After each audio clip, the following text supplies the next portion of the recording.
Hey, internet. Okay, understanding the brace in 2 minutes. The goal of the brace is to translate linear momentum into torque. This requires a brace.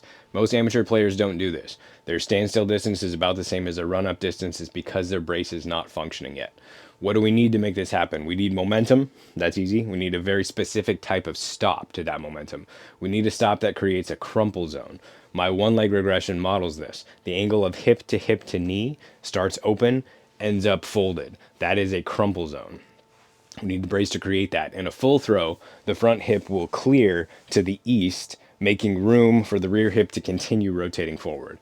This happens because of ground force, not because of a twist of the hips or a drive off of the rear leg. In a one leg throw, the hip does not really clear. It just stays here. We aren't modeling that part of the throw. We're isolating the rear hip rotation so that we can feel that probably for the first time. The crumple zone requires the rear leg to be a counterweight. The rear leg must be on the spinal axis to allow hip rotation. If the rear leg is not on the spinal axis, hip can't rotate.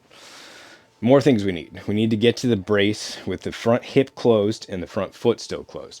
The foot being closed allows the knee to stay linear, which allows the shin bone and the femur bone to stay stacked, which allows the quad to fire and contribute power. It also lets us get into the posterior chain, which is also not a common thing.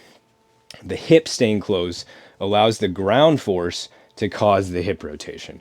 If the hip opens, the ground force can't cause hip rotation and nothing works. So that's it. That's all you need to know. I'll put links down below to videos that go over a longer form of some of those concepts. If you like my style of coaching, and this is the drinking from the fire hose option, please go check out the Patreon. I'm trying to build that up and get more folks on there. So check it out. All right. Thank you.